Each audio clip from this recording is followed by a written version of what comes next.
রমজানের ওই রোজার শেষে এলো খুশির ঈদ। বন্ধুরা, আমেরিকার নিউ ইয়র্ক শহরের ভিউয়ার্স টেলিভিশন স্টুডিও থেকে আপনাদের সবাইকে ঈদের শুভেচ্ছা জানাচ্ছি। আমি ডিমা নেফারদিতি। ঈদ মুবারক। রোজার ঈদ বা ঈদ উল ফিতর হল মুসলমানদের অন্যতম প্রধান ধর্মীয় উৎসব, যা পবিত্র রমজান মাসে এক মাস সিয়াম সাধনা ও আত্মশুদ্ধির মাধ্যমে উদযাপিত হয়।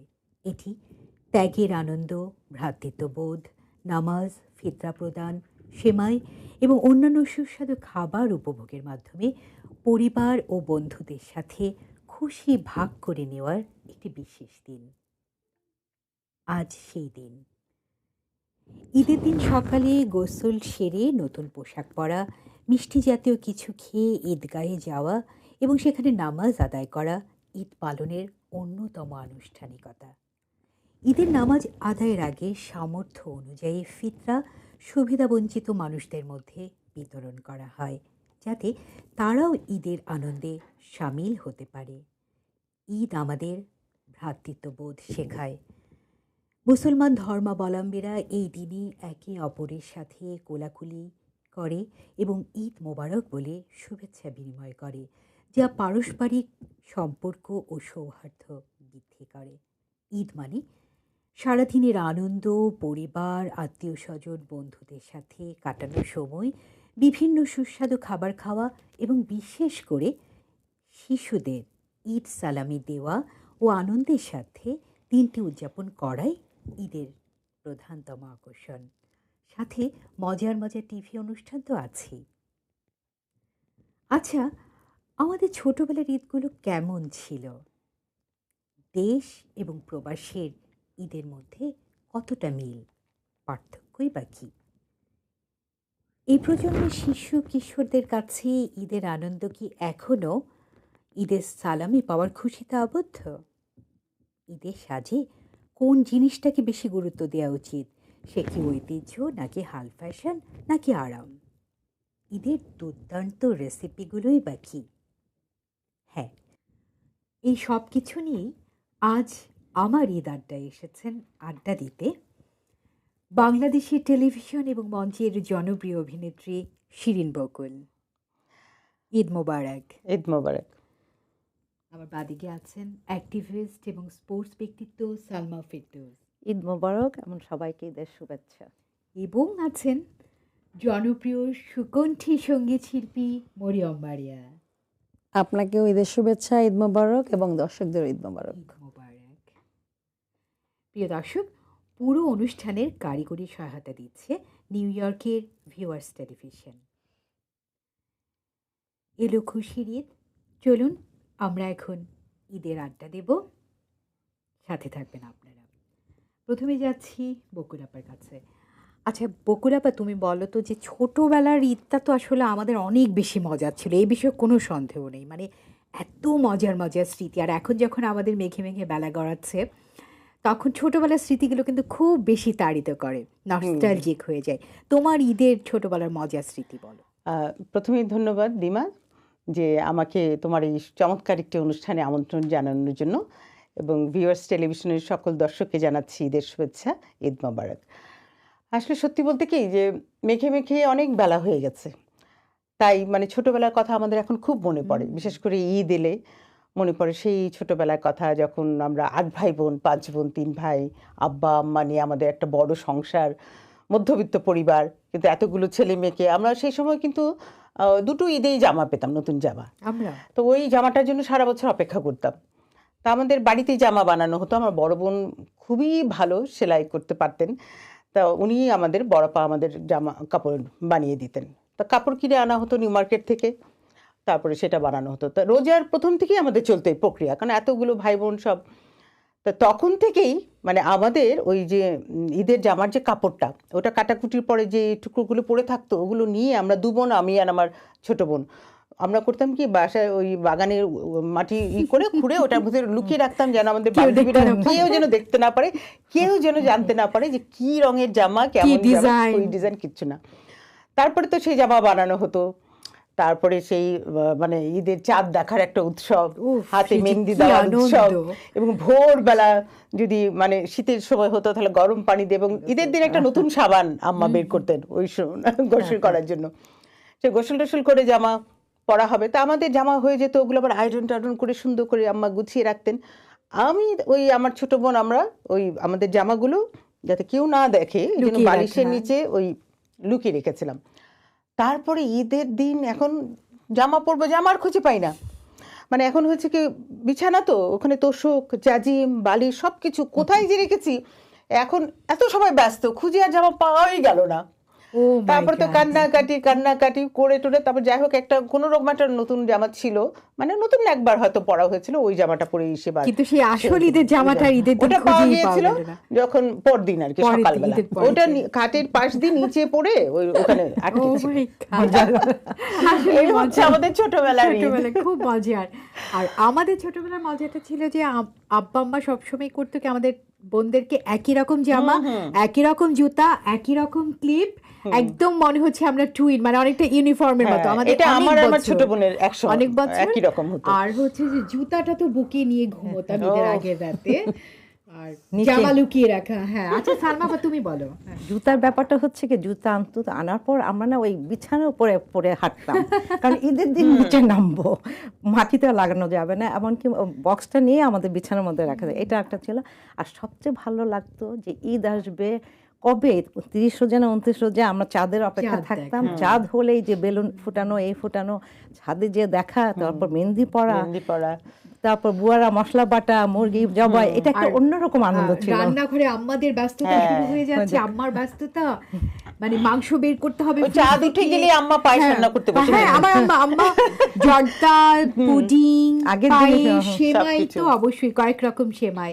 মারিয়া, না আসলে আমরা দুই বোনেরই একই রকম জামা জুতা, কিন্তু আমার ছোট বোন করতে কি ও সবসময় লুকায় রাখতো, কিন্তু আমি অতটা লুকালুকির মধ্যে ছিলাম না।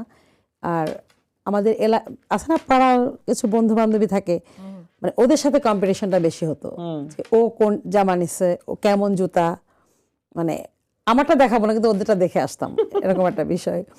আর হচ্ছে আমার কেন জানি নতুন কাপড়ের গন্ধ, মানে ওই যে একটা ঈদ একটা গন্ধ, ওইটা খুব হ্যাঁ। feel তারপরে ওই করতাম। ঈদি একটা ব্যাপার ছিল, ও মাই গড, আমাদের একটা সালামি, বটুয়া হ্যাঁ। আম্মা দিতেন, নতুন ওই টাকা। 5 টাকা, নতুন টাকা। 10 টাকা, ম্যাক্সিমাম 10 টাকা, তখন 2 টাকার নোট ছিল কিন্তু 2 টাকা। নতুন টাকা।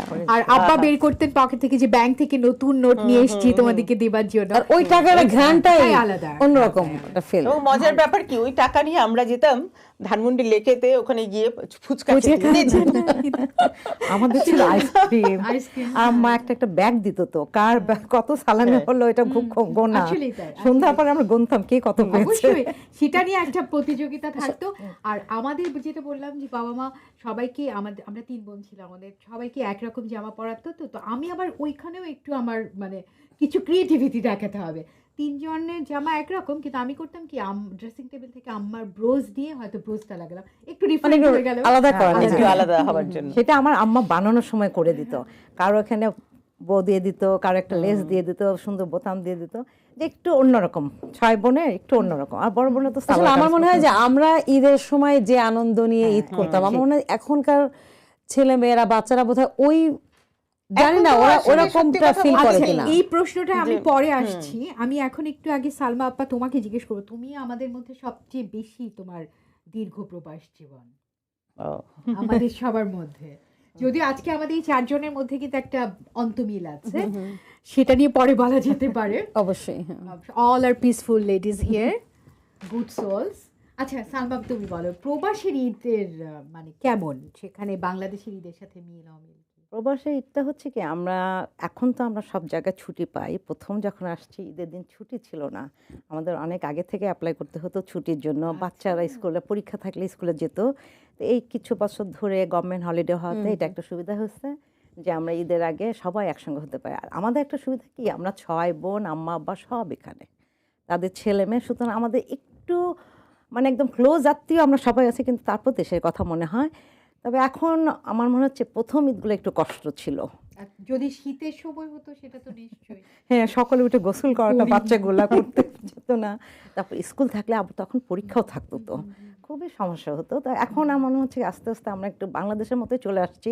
আমরা এখানে থাকি, ঈদ মেলা হচ্ছে, ঈদের চাঁদ রাত হচ্ছে, সব কিছুই হচ্ছে, মোটামুটি ভালোই। ছুটি থাকাতে বাংলাদেশের একটা স্বাদ পাচ্ছি আমরা এখন। আসলে নিউ ইয়র্ক এখন বাংলাদেশের সাথে কোনো আলাদা কিছু অনেক মনে আলাদা হয় না। মিল হয়ে গেছে। বরঞ্চ আর মাঝে এখন মাঝে তো- মনে হয় বাংলাদেশের চাইতে বেশি এখানে হ্যাঁ, বেশি। বেশি। বেশি আনন্দ এটা হচ্ছে। ঠিক। এখানে ঈদের জামাত হচ্ছে আর চাঁদ রাতে যেরকম উৎসব হয়, তোমার কি রকম প্রবাসের অভিজ্ঞতা? না, আমার কাছে আমি আসলে মানে বিশেষ করে নিউ ইয়র্কে এবং জ্যামাইকার মতো এরকম জায়গায় থাকার কারণে আমি খুব একটা দেশকে মিস করি না। আমার কাছে মনে হয় যে দেশে আমি আছি এখনো। আসলেই তাই। এখানে হাঁটতে চলতে সব বাংলাদেশে দেখি, যার কারণে মনে হয় না যে আমি না, আমরা তো এখন যেখানে বসে টিভি শো করছি এই জায়গাটি তো লিটল বাংলাদেশ বলে হ্যাঁ কথা হ্যাঁ বলছি। সেটাই।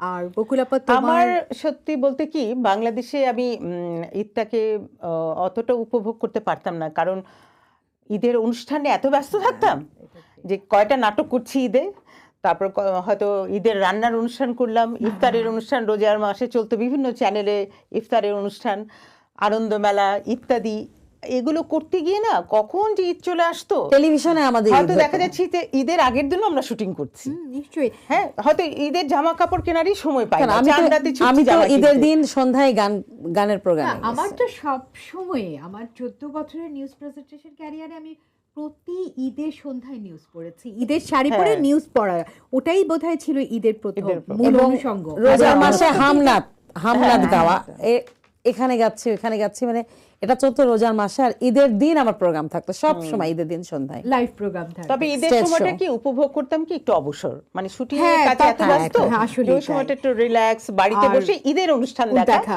কোন চ্যানেলে কি নাটক করছে, কে নাটক, কয়টা নাটক ছবি, করছে, কে কি করছে, তবে আমার মনে হয় ওগুলো দেখার একটা ঈদের মজা আনন্দটা ছিল। আসলে চাঁদ রাত পর্যন্ত। ঈদের দিন সকাল থেকে আমার কাছে আর ঈদটা মনে হয়ে গেল শেষ, আর কিছু নাই। না, আমার কাছে আবার যেমন আমাদের নিউজ রুমে যে আমরা ঈদের মজা করতাম, ইভেন বাড়ি থেকে আমরা খাবার নিয়ে যেতাম, 30-40 জনের জন্য বিরিয়ানি নিয়ে যেতাম, সবাই নিয়ে আসতো। তো সেই মানে কাজের জায়গা আমার নিউজ টিভি স্টেশনটা তো যেন একটা সেকেন্ড ফ্যামিলি, সেটা একটা দারুণ মজা ছিল। রাত 2টা পর্যন্ত শুটিং করছি হ্যাঁ। ঈদের অন্য আগে। তবে ব্যস্ততা একটা থাকে। ব্যাপার যেটা আমি মানে ভালো লাগে, ঈদ উপলক্ষে আমাদের একটা রিইউনিয়ন হতো। যেমন আমি ঈদের দিন সকালবেলা শ্বশুর বাড়িতে যেতাম, সকালবেলা আমার শ্বশুর শাশুড়ি ওনাদের সাথে কাটাতাম সময়টা, আর দুপুরে পরে চলে যেতাম আমরা আম্মার বাসায়। আমার আম্মার বাসায় যেহেতু আমরা 5 বোন 3 ভাই যারা যারা থাকতো দেশে, আম্মা আব্বাকে নিয়ে ওখানে আমাদের একটা রিইউনিয়ন হতো, ওইটা খুব মজার আড্ডা ছিল। সেটাই। আর সান বাবা তোমার? আমার ওখানকার ও, তো তুমি তো অন্যরকম, বললে, হ্যাঁ। হ্যাঁ, এখানে একটা কি আমাদের বড় বোন, সবচেয়ে বড় বোন নামাজ পড়ে আমরা সবাই বড় আপুর বাসায় চলে যাই, এটা একটা নিয়ম হয়ে গেছে। বাহ, খুব বড় আপুর সুন্দর। বাসায় সকালে, তারপর হচ্ছে আমরা সবাই যে হ্যাঁ, আম্মার সঙ্গে সেইটাই দেখা করতে। আমাদেরও তো মানে বাংলাদেশেই বলো আর এখানেই বলো, মানে পারিবারিক মিলন একটা মেলাটা বন্ধনটা, সবসময়, হ্যাঁ। মানে ওটা তো ঈদের আসল মজা। আচ্ছা, আমরা না একটু ব্রেকে যাব, তবে আমাদের সুকণ্ঠী কোকিলকণ্ঠী বসে আছে, তাকে তো একটা গান গাইতে হবে, তারপর ব্রেকটা নেব। হ্যাঁ, গান তো আসলে আমি এমনিও যখন বেড়াতে যাই তখন আমার গান গাওয়া লাগে, মানে খালি গলা হলেও গাওয়া লাগে, মানে এটা আমার এখন লাইফ, এটাই হয়ে শিল্পের গেছে। জন্য হ্যাঁ, শিল্পী শুধু। তো আমি প্রথমে যে গানটি করব এটি কিন্তু আমার আমার কিন্তু আমি মনে করি যে আমি একজন নাট্যশিল্পী হিসেবে, তুমি কণ্ঠশিল্পী, তোমাকে সঙ্গীত শিল্পীকে আমি ঈর্ষা করি। আচ্ছা, কারণ আমি যখন এই ঈর্ষার গল্পের পরে গান আসি, গাইতে পারো। কারণ আমাদের প্রথম পর্বের ব্রেকে যেতে হবে বকুল আপা। মারিয়ার গান শুনে আমরা এই ঈর্ষার গল্প দ্বিতীয় পর্বে আচ্ছা, আবার শুরু করবো, ঠিক তুমি আছে। মনে করিয়ে দিও কিন্তু আচ্ছা, আমাকে। ঠিক আছে। আমি প্রথম যে গানটি গাচ্ছি এটা আমার খুব ভালো একটা অ্যালবাম, ডুব সাঁতারি, আমার জি সিরিজ থেকে বের হয়েছিল। আর এই গানটি লিখেছিল নয়ন এবং সুর এবং সঙ্গীত পরিচালনায় জেকে। গানটি আমার খুবই পছন্দের, তাই গানটি দিয়ে শুরু করছি।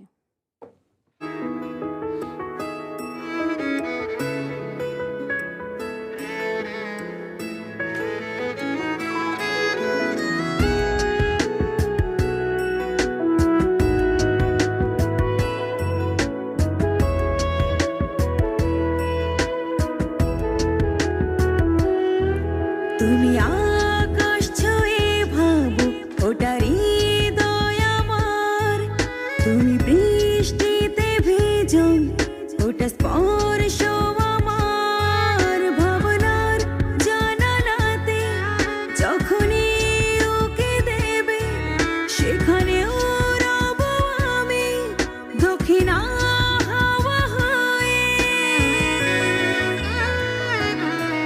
তুমি আকাশ ছুঁয়ে ভাবো ওটার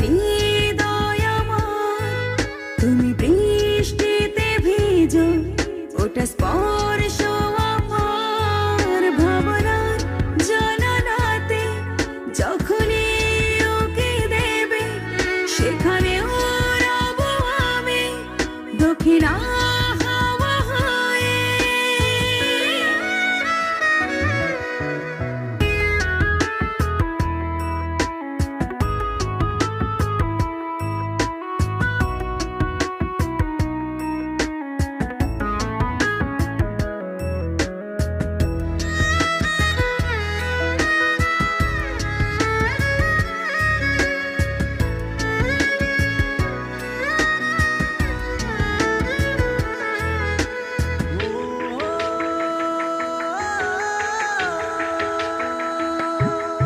যখন থাকবে না কেউ আড্ডার সাথে হয়ে, তখন যাবে তুমি শুনতে ছন্দ নদী।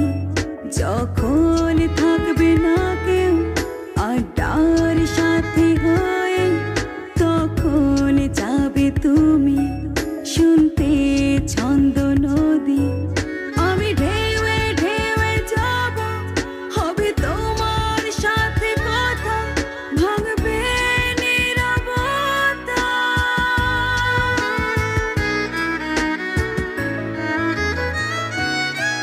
তুমি আকাশ ছুঁয়ে ভাবো, ওটা হৃদয় আমার। তুমি বৃষ্টিতে ভিজো, ওটা স্পর্শ আমার। ভাবনার জানালাতে যখনই ওকে দেবে, সেখানে রব আমি দক্ষিণা হাওয়া হয়ে।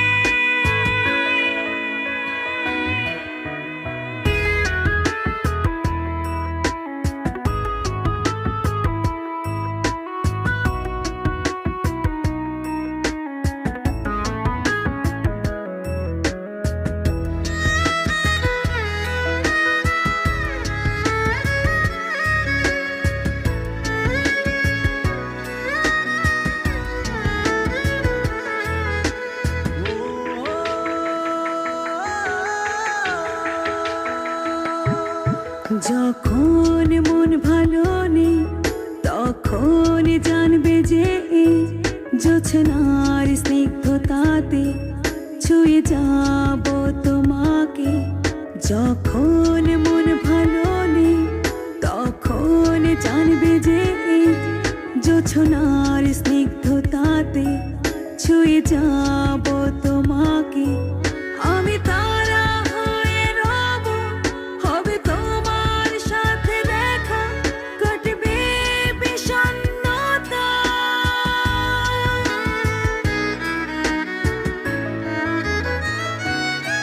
তুমি আকাশ ছুঁয়ে ভাবো, ওটা হৃদয় আমার। তুমি বৃষ্টিতে ভিজো, ওটা স্পর্শ আমার। ভাবনার জানালাতে যখনই ওকে দেবে, সেখানে রব আমি দক্ষিণা হাওয়া হয়ে। বাহ, খুব সুন্দর, খুব সুন্দর। চমৎকার। প্রিয় দর্শক, এই ছিল আমাদের প্রথম পর্ব। এবার ছোট্ট একটি বিরতিতে যাচ্ছি, আমাদের সঙ্গেই থাকুন। Stay tuned with viewers television. ফিরে আসছি খুব শীঘ্রই।